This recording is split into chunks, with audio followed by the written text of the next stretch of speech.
കേന്ദ്രത്തിൻ്റെ ഭാഗത്ത് നിന്ന് ഒരു അടിയന്തരമായ ഒരു ഇടപെടൽ ഈ ദുരന്തമുഖത്ത് കേരളം പ്രതിസന്ധികൾ നേരിടുമ്പോൾ അത് സഹായമായോ പാക്കേജായോ അല്ലെങ്കിൽ ദുരന്ത നിവാരണ നിധിയിൽ നിന്നുള്ള ഒരു വിഹിതമായോ നമ്മൾ പ്രതീക്ഷിക്കാനുള്ള രണ്ട് പ്രധാനപ്പെട്ട കാരണം. ഒന്ന്, കേരളത്തിൽ നിന്ന് രണ്ട് കേന്ദ്രമന്ത്രിമാരുണ്ട്. അവർ കേരളത്തിലെ ഈ സാഹചര്യവും സ്ഥിതിഗതികളും ഒക്കെ എന്താണ് എന്ന് ധരിപ്പിക്കുമെന്നതും. രണ്ട്, പ്രധാനമന്ത്രി തന്നെ അദ്ദേഹം നേരിട്ട് ഈ ദുരന്തബാധിത മേഖലകളിൽ എത്തുകയും ഈ ദുരന്തത്തിൻ്റെ തീവ്രത എത്രത്തോളം ഉണ്ടായി, അത് എത്ര അധികം ആളുകളെയാണ് അവിടെ നിന്ന് ഡിസ്പ്ലേസ്ഡ് ആക്കിയത്, അവിടെ നിന്ന് മാറ്റിയത് എന്ന കാര്യങ്ങളും അവരനുഭവിക്കുന്ന വേദനയും ദുരിതവും ഒക്കെ നേരിട്ട് കണ്ട് മനസ്സിലാക്കുകയും അത് അദ്ദേഹം തുറന്നു പറയുകയും ചെയ്തു. അപ്പോൾ ഈ സാഹചര്യങ്ങളൊക്കെ നമ്മുടെ മുന്നിലുള്ളപ്പോഴാണ് കേന്ദ്രത്തിൻ്റെ ഒരു സ്പെഷ്യൽ പാക്കേജോ അല്ലെങ്കിൽ കേന്ദ്രം ഏത് നിലയ്ക്കാണ് ഒരു സഹായം നൽകാൻ പോകുന്നത് അത് ഉടനെ ഉണ്ടാകുമെന്നൊക്കെ ഒരു പ്രതീക്ഷ നമുക്ക് വന്നത്. പക്ഷെ അത് നാളിത്രയായിട്ടും ഉണ്ടായിട്ടില്ല. സുരേഷ് ഗോപി തന്നെ പറഞ്ഞത് ഈ നരേന്ദ്രമോദിയുടെ ഭാഗത്ത് നിന്ന് വളരെ കാര്യമായ ഒരു പരിഗണന ഉണ്ടാകും, പുനരധിവാസമല്ല നവ അധിവാസമാണ് കേന്ദ്ര സർക്കാർ ആലോചിക്കുന്നതൊക്കെ. പക്ഷെ ഒന്നും ഫലത്തിൽ ഇതുവരെ കണ്ടിട്ടില്ല. എന്താണ് അതിനുള്ള തടസ്സം ഇപ്പോൾ? ഞാൻ ആദ്യം താങ്കളുടെ ചോദ്യത്തിന് ഉത്തരം പറയുന്നതിന് മുമ്പ് ഒന്ന് രണ്ട് കാര്യങ്ങൾ ചൂണ്ടിക്കാണിക്കട്ടെ. ഒന്നാമത്തെ കാര്യം, സമഗ്രമായിട്ടുള്ള ഒരു റിപ്പോർട്ട് കേരളം ഇതുവരെ കൊടുത്തിട്ടില്ല എന്ന് CPM-ൻ്റെ പ്രതിനിധി തന്നെ ഇവിടെ സൂചിപ്പിച്ചു. അതാണ് എനിക്ക് പറയാനുള്ള ഒന്നാമത്തെ കാര്യം. രണ്ടാമത്തെ കാര്യം, അത് കേരളത്തിനെ കുറ്റം പറഞ്ഞിട്ടും കാര്യമില്ല. കാരണം വയനാടിന് എന്ന് പറയുന്നത് കേരളം ഇന്നുവരെ കാണാത്ത ദുരന്തമാണ്. നമ്മൾ സാധാരണ ഒരു പാക്കേജ് പ്രഖ്യാപിക്കുക, 1000 കോടി 2000 കോടി പാക്കേജ് പ്രഖ്യാപിക്കുക. ആ പാക്കേജ് പ്രഖ്യാപിച്ചാൽ തീരുന്നതല്ല, കുറേ പണം കൊണ്ടുവന്നാൽ തീരുന്നതല്ല വയനാട്ടിലെ പ്രശ്നം. വയനാട്ടിലെ പ്രശ്നം കേവലം കേന്ദ്ര ഫണ്ട് അതൊരു 3000 കോടിയോ 5000 കോടിയോ അതുകൊണ്ടൊന്നും തീരുന്നതല്ല. അതിന് കൃത്യമായിട്ടുള്ള ഒരു കാഴ്ചപ്പാട് വേണം. കാരണം ഒരു ജനതയുടെ ജീവിതം മുഴുവനും ഇല്ലാതായിരിക്കുകയാണ്. വീട് മാത്രം നശിച്ചു, നമുക്ക് മനസ്സിലാക്കാം. കാർഷിക മേഖല നശിച്ചു, നമുക്ക് മനസ്സിലാക്കാം. പക്ഷേ ഇതങ്ങനെയല്ല. വീടില്ല, കാർഷിക മേഖലയില്ല, വരുമാനമില്ല, എന്തിന് സ്വന്തം സർട്ടിഫിക്കറ്റ് പോലുമില്ല. കുട്ടികൾ അവിടെ പഠിച്ച പല വിദ്യാർത്ഥികളും അവിടുത്തെ ആ നാട്ടിലെ കലാലയങ്ങളിൽ മാത്രമല്ല മറ്റു പല കലാലയങ്ങളിലും പഠിച്ചവരാണ്. ആധാർ കാർഡ് നഷ്ടപ്പെട്ടിരിക്കുന്നു, ബാങ്ക് അക്കൗണ്ടിൻ്റെ കാര്യങ്ങൾ നഷ്ടപ്പെട്ടിരിക്കുന്നു. അവരുടെ ജീവിതം എന്ന് പറയുന്നത് ചെളിക്കുണ്ടിൽ കിടക്കുന്ന ഒരു മനുഷ്യരുടെ, ഒന്നുമില്ലാത്തൊരു മനുഷ്യരുടെ അവസ്ഥയാണ്. അങ്ങനെയുള്ള വയനാടിനെ പഴയ വയനാടിൽ നിന്ന് ഒരു നവ വയനാടാക്കാൻ, അതായത് ഇവിടുത്തെ മുഖ്യമന്ത്രിയുടെ ഭാഷയിൽ പറഞ്ഞാൽ ലോകോത്തര മാതൃകയിലുള്ള ഒരു നല്ല പുനരധിവാസം ഉണ്ടാകണം എന്ന് പറയുന്നത് ഈ മുട്ട വെച്ച് വിരിയിക്കുന്നത് പോലെ അല്ലെങ്കിൽ മുട്ട പൊട്ടിച്ച് ഓംലെറ്റ് ഉണ്ടാക്കുന്നത് പോലെയല്ല. അപ്പം നിങ്ങളുടെ ചോദ്യം മുട്ട പൊട്ടിക്കാതെ തന്നെ ഓംലെറ്റ് ഉണ്ടാക്കണമെന്നാണ്. സമഗ്രമായ ഒരു റിപ്പോർട്ട് പോലും ഇല്ലാതെ പുനരധിവാസം സാധ്യമല്ല എന്നത് വളരെ വളരെ വ്യക്തമാണ്. പക്ഷെ ഒരു കാര്യം ഞാൻ പറയാം. അതെന്താ? മുന്നറിയിപ്പ് കേരളത്തിന് കൊടുത്തിരുന്നു, മുന്നറിയിപ്പ് കിട്ടി എന്ന് മുഖ്യമന്ത്രി പറയുകയും ചെയ്തു. അതെന്തെങ്കിലും ആകട്ടെ.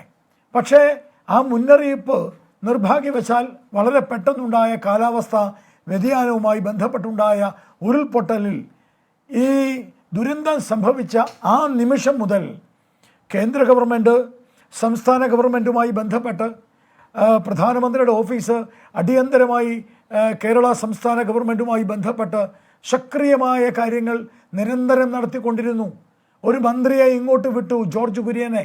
അദ്ദേഹം നിതാന്ത ജാഗ്രതയോടുകൂടി പ്രവർത്തിച്ചു. നിങ്ങളുടെ 24-ലെ ഞങ്ങളുടെ ശ്രീകണ്ഠൻ മാസ്റ്റർ അദ്ദേഹത്തെ പുകഴ്ത്തി സംസാരിച്ചതും നിങ്ങൾ അതിനെ ശ്ലാഘിച്ചതുമെല്ലാം യാഥാർത്ഥ്യമാണ്. എന്നു മാത്രമല്ല, ദുരന്ത ഭൂമിയിലേക്ക് കടക്കാനുള്ള ആ പാലം എത്രയും വേഗം ആകാശമാർഗം കൊണ്ടുവന്ന് അത് നടപ്പാക്കി. ദുരന്ത മേഖലയിലേക്ക് എയർഫോഴ്സ് വന്നു, നേവി വന്നു, ആർമി വന്നു. എല്ലാം വളരെ വളരെ പെട്ടെന്ന് നടന്നു.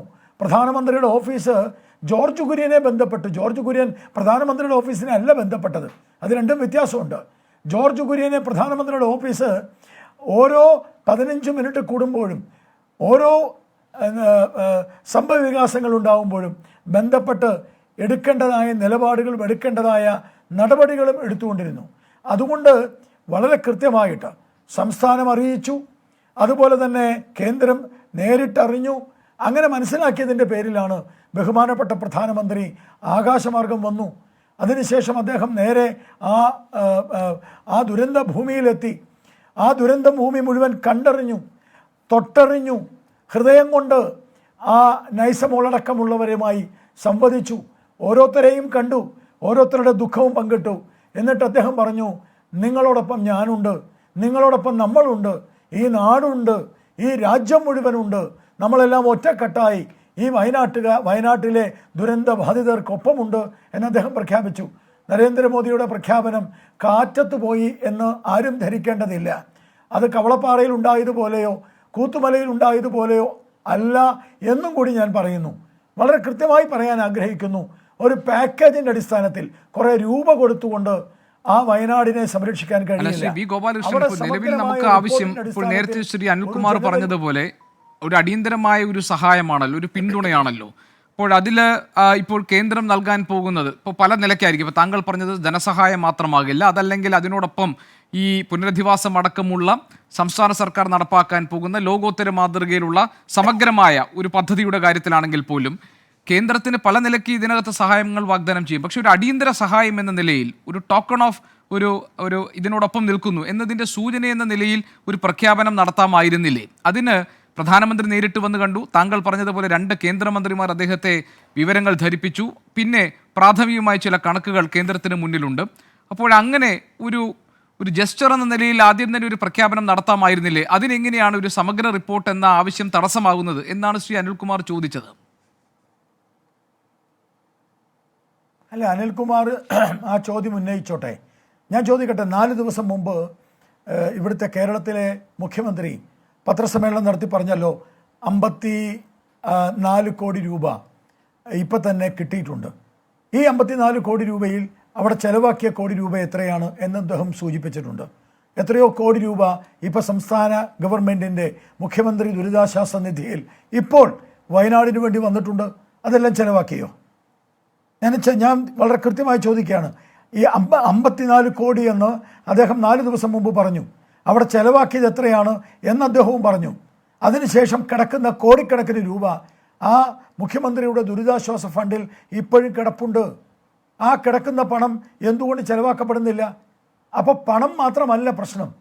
ഇപ്പോൾ വേണ്ടത് അടിയന്തരമായിട്ട് ദുരിതാശ്വാസ ക്യാമ്പിൽ കഴിയുന്നവർക്ക് വേറൊരു സ്ഥലത്തേക്ക് മാറണം.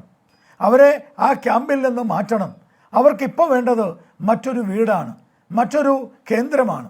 അല്ലാതെ ആ ഭാഗം എനിക്ക് മനസ്സിലായി. അല്ല, ശ്രീ വി ഗോപാലകൃഷ്ണൻ, ഒറ്റ കാര്യമൊന്നും ഞാൻ ഡയറക്റ്റായിട്ട് ചോദിച്ചോട്ടെ. അതായത് ഒരു അടിയന്തര സഹായമോ അല്ലെങ്കിൽ ഒരു പ്രാഥമിക ഘട്ടം എന്ന നിലയിൽ ഒരു പാക്കേജോ പ്രഖ്യാപിക്കുന്നതിന് നിലവിൽ കേന്ദ്രത്തിന് മുന്നിലുള്ള തടസ്സം എന്താണ്? സാങ്കേതികമായോ നിയമപരമായോ നയപരമായോ എന്തെങ്കിലും തടസ്സമുണ്ടോ? ഞാനത് ചോദിക്കാൻ കാരണം താങ്കൾ പറഞ്ഞതുപോലെ തന്നെ പ്രധാനമന്ത്രി നേരിട്ട് ദുരന്ത മേഖലയിലെത്തി, അദ്ദേഹത്തിൻ്റെ മനസ്സലിഞ്ഞു. അദ്ദേഹം തന്നെ പറഞ്ഞു ഈ രാജ്യം ഒന്നാകെ കേരളത്തിനൊപ്പം ഉണ്ടെന്ന്. അദ്ദേഹം ഈ ക്യാമ്പുകളിൽ പോയി അവിടെ ആളുകൾ അനുഭവിക്കുന്ന ദുരിതം എന്താണെന്ന് അറിഞ്ഞു. അദ്ദേഹം നേരത്തെ നിശ്ചയിച്ചതിലും കൂടുതൽ സമയം അദ്ദേഹം വയനാട്ടിൽ ചിലവഴിച്ചു. ആശുപത്രിയിൽ ചെന്ന് മതിയായ ചികിത്സ ലഭിക്കുന്നില്ലേ എന്ന കാര്യം അദ്ദേഹം പരിശോധിച്ചു. ഇങ്ങനെയെല്ലാം അതിൻ്റെ ഹൃദയസ്പന്ദനമൊക്കെ അദ്ദേഹം തൊട്ടറിഞ്ഞിട്ടുണ്ട്. അങ്ങനെയാണെങ്കിൽ എന്താണ് പിന്നീട് ഈ ഒരു ആദ്യഘട്ടം എന്ന നിലയിലോ ആദ്യ ഗഡു എന്ന നിലയിലൊക്കെ ഒരു പ്രഖ്യാപനം നടത്താനുള്ള തടസ്സം? നിങ്ങൾ പറയുന്നത് പണമാണ്, ഞാൻ പറയുന്നത് ജീവിതമാണ്. പണവും ജീവിതവും രണ്ടാണ്. പണം ഇപ്പോൾ അവിടെ ഉണ്ട്. പണം മുഖ്യമന്ത്രിയുടെ ദുരിതാശ്വാസ ഫണ്ടിലുണ്ട്. അതാണ് ഞാൻ നിങ്ങളോട് ചോദിച്ചത്. അദ്ദേഹത്തിൻ്റെ പത്രസമ്മേളനത്തിൽ തന്നെ അദ്ദേഹം പറഞ്ഞല്ലോ, ഇത്ര കോടി കിട്ടി, ഇത്ര ചിലവായി, ബാക്കി ഇത്ര കോടി അവിടെ ഉണ്ട്. പണമല്ല പ്രശ്നം, അവരുടെ ജീവിതം എങ്ങനെ കൊണ്ടുവരും. അത് സമഗ്രമായ റിപ്പോർട്ടിൻ്റെ അടിസ്ഥാനത്തിൽ ആ ജീവിതത്തെ സംരക്ഷിക്കും. അതാണ് വേണ്ടത്. പിന്നെ പാക്കേജൊക്കെ പ്രഖ്യാപിച്ച് പല പാക്കേജുകളും പല പണങ്ങളും ദുരന്തവുമായി ബന്ധപ്പെട്ട് വരികയും ആ പണമൊക്കെ ഏതൊക്കെ രീതിയിൽ വകമാറ്റി ചെലവാക്കി എന്നൊക്കെ എല്ലാവർക്കും അറിയാം. അങ്ങനെ നാളെ വകമാറ്റി ചെലവാക്കേണ്ട ഒരു ദുരന്തമല്ല വയനാടിലെ. അവിടുത്തെ ഓരോ രൂപയ്ക്കും കണക്കുണ്ടാവണം. ഓരോ രൂപയും ആ ഭൂമിയെ സംരക്ഷിക്കാൻ, ആ ഭൂമിയിലെ ജനങ്ങളെ സംരക്ഷിക്കാൻ, ആ വയനാട്ടിലെ പാവപ്പെട്ടവരെ സംരക്ഷിക്കാൻ ഉണ്ടാവണം. അതിന് കുറേ വളരെ പെട്ടെന്ന് ഇന്നാ പിടിച്ചൊരു 500 കോടി എന്ന് പറയാനല്ല, അങ്ങനെ കൊടുക്കാനും ഒരുപക്ഷെ കേന്ദ്ര ഗവൺമെൻറ് തയ്യാറാകില്ല എന്ന് തന്നെയാണ് ഞാൻ മനസ്സിലാക്കുന്നത്. ബഹുമാനപ്പെട്ട സുരേഷ് ഗോപിയുമായിട്ട് ഈ വിഷയം സംസാരിച്ചപ്പോൾ അദ്ദേഹം 7 സെക്ടറിനെ കുറിച്ച് പറഞ്ഞു. 7 സെക്ടറിൽ പുനരധിവാസം നടക്കണം. ആ 7 സെക്ടറിൻ്റെ വിഷയത്തിൽ എല്ലാ മേഖലകളിലേക്കുമുള്ള പുനരധിവാസവുമായി ബന്ധപ്പെട്ട ഒരു റിപ്പോർട്ട് ഇപ്പോൾ തന്നെ സുരേഷ് ഗോപി ബഹുമാനപ്പെട്ട പ്രധാനമന്ത്രിക്ക് നൽകിക്കഴിഞ്ഞു. ആ നൽകിയ സമയത്ത് ബഹുമാനപ്പെട്ട പ്രധാനമന്ത്രി സുരേഷ് ഗോപിക്ക് കൊടുത്ത വാക്ക് വയനാട്